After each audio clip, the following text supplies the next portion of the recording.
Why is customer retention important?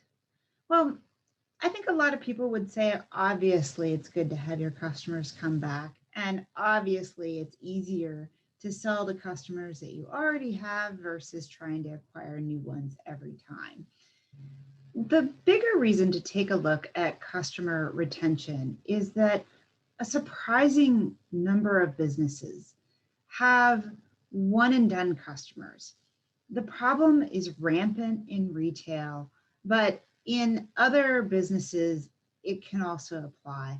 And knowing what kind of customers are really good customers that come back and hold up the business economically is incredibly important, not just for the economic side of it, but for the need for the business today to get to know the customer at a deeper level. It doesn't make any sense to think that you're identifying with your customer tribe by surveying all these people who transacted with you once in a blue moon or once upon a time. It only makes sense to know the customers that are truly in love with your brand and the ones that look like they are going to become that next generation that want to be close to the brand as well. That is a great way to think about customer retention and how it eventually turns into loyalty. What is the customer retention formula? Well, this formula is not difficult.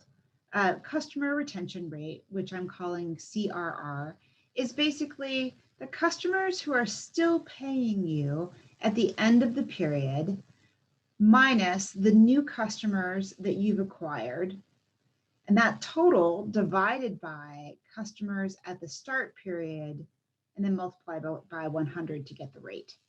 So let's go through an example. If you had 100 customers at the beginning of Q1, and then you ended the quarter with 120 customers, after having 30 new ones over the span of Q1, your customer retention rate would then be 90%, which is a very good customer retention rate. So generally, a 90% retention rate or higher is very good, and it shows a lot of stickiness in your customer base. It is particularly attractive to startup investors or companies that want to be acquired because it gives the investors a sense of minimal risk. Consider using a longer time period if you have a longer sales cycle or a more expensive purchase. What is customer retention versus loyalty? I like to think about these terms in two different ways. Loyalty means that customers don't really think about the competition. They are advocates for your brand. They love your brand and they keep coming back. Loyalty equals growth. A high retention rate can reflect loyalty, but it could also mean that it's difficult for a customer to leave. So think of banking.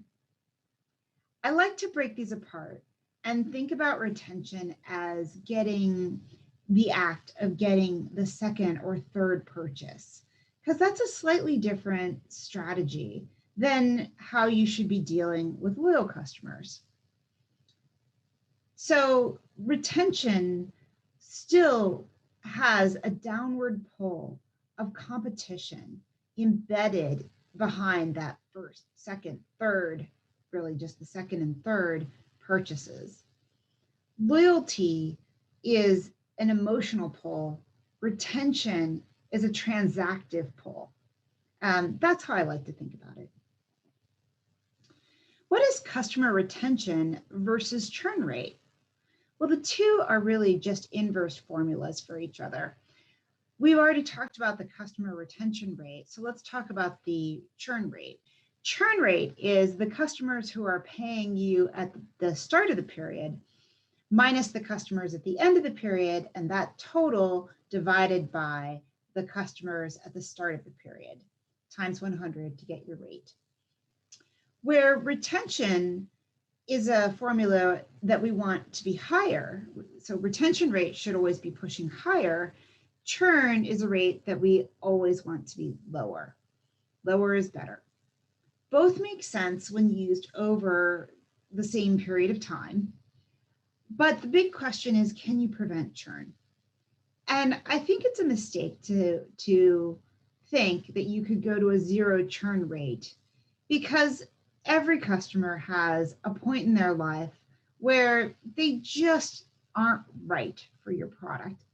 And I think at the point where a customer has decided to leave, it's a bit of a Hail Mary pass to try and save them. But churn will happen because people's lives change. Instead, stop focusing on churn and try to focus on retention and keeping the retention rate higher and higher. That will guide you to the right metric, as opposed to trying to stop people as they're headed to the door. How do you increase customer retention? What is a good strategy? Well, there are two types of retention. There's retention that you can see and retention that you can't quite see. So a subscription is a really good method for retention until it's not. And that simply means that you can't see it coming when someone decides that they're going to stop their subscription. And that can mean that it's difficult to prevent. But another type of retention that you can't see very easily are things that are difficult to change. So these two are in the same bucket of hard to see retention.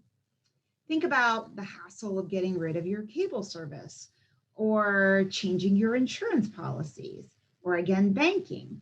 There are a number of industries that are very difficult once you get plugged in to make a change. And I hate to say it, but making customers suffer before they go away or to end their account is a technique. I don't recommend it, but it does create friction that causes more customers to stay than if it was super easy to leave. In e-commerce, retailers have an advantage in that every transaction provides clarity. And this forces the brands to be more tuned in to the customer base, because they really have to understand the wants and needs of that customer base. When it comes to increasing retention, we like to target the middle of the customer lifetime value group, because, and we can think about these as the golds or the irons from the pyramid discussion, but it's that middle group that has the most potential. A small increase in transactional cadence can have a big impact on customer lifetime value, even when the average order value is lower.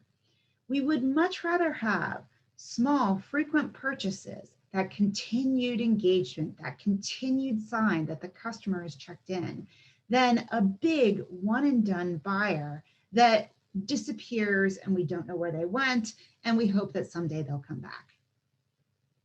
Retention is also closely aligned with customer satisfaction and service quality. Those are things that we often measure via NPS score, which is the number of promoters versus detractors.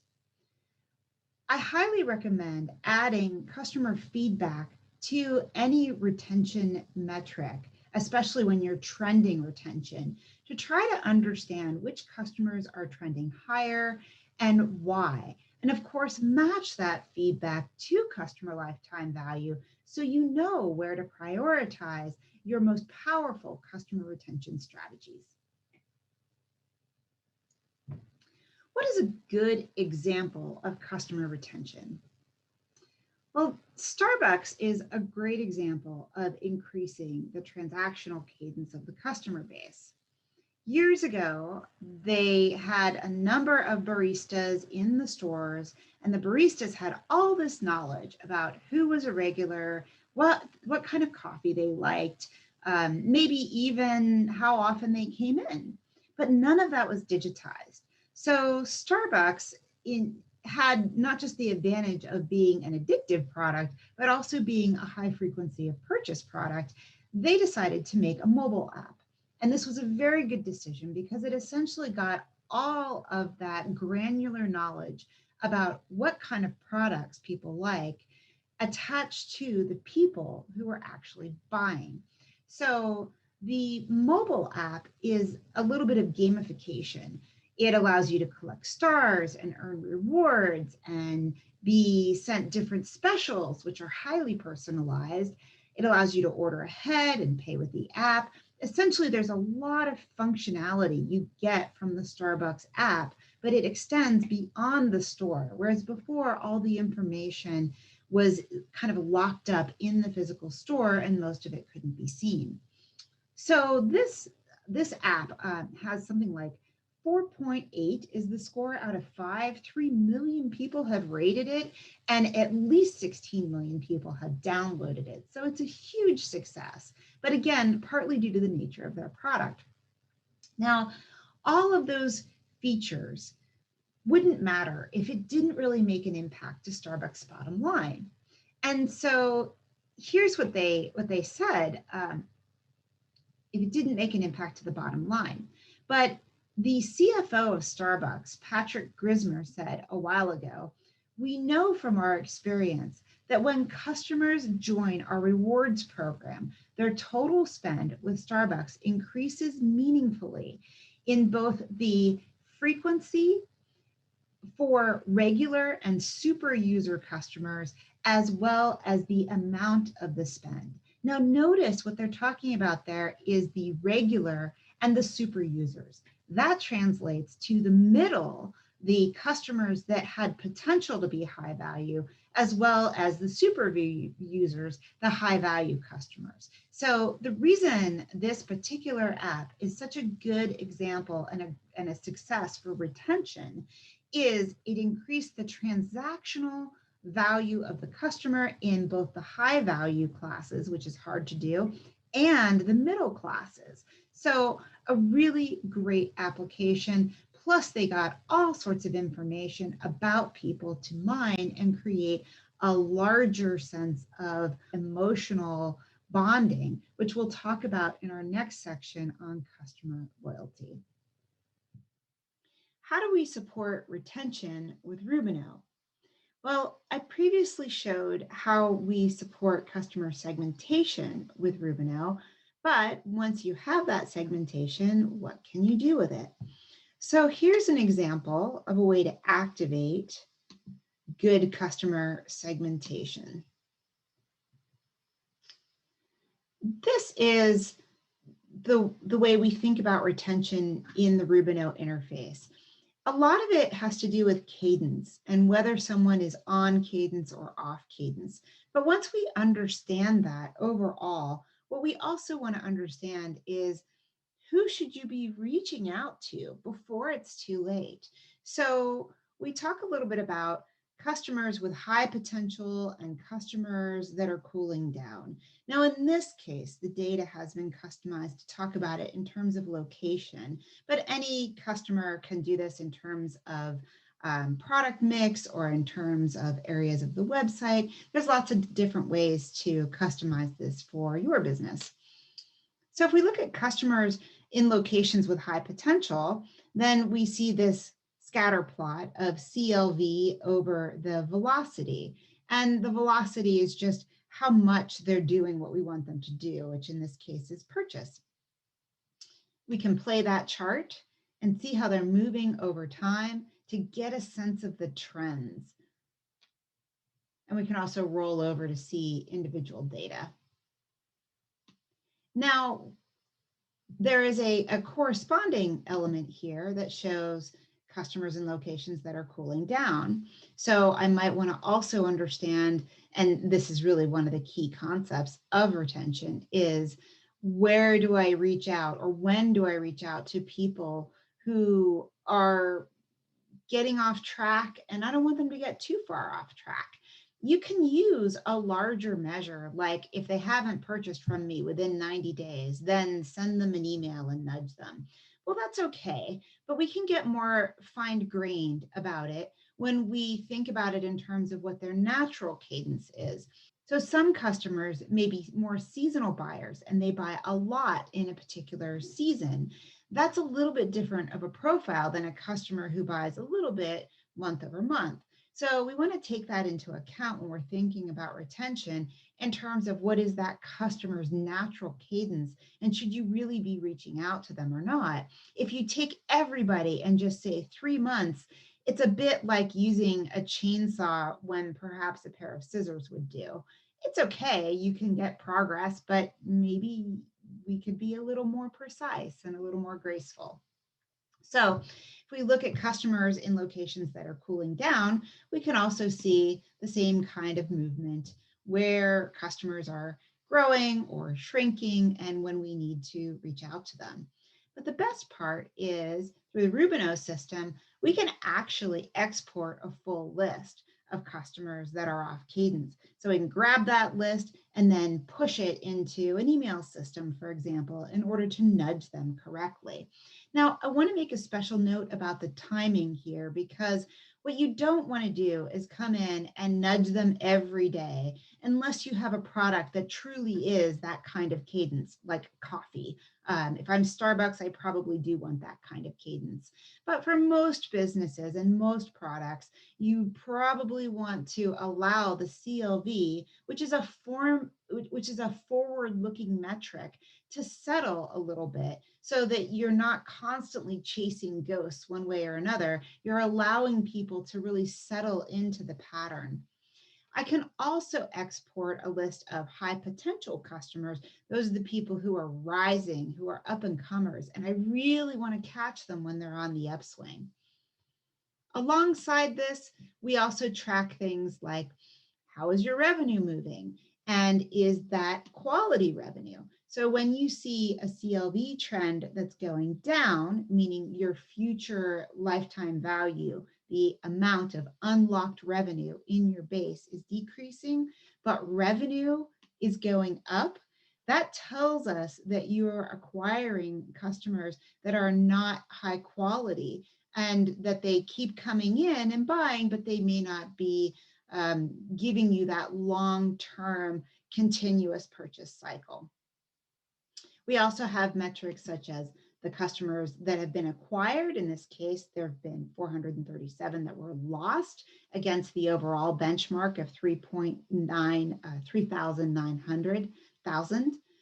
The number of repeat purchases, which again is trending down, customers that were recovered, which are customers that you might have activated and they came back in and now they're back on track, awesome, and the change in high value. So customers that are moving in their high value threshold.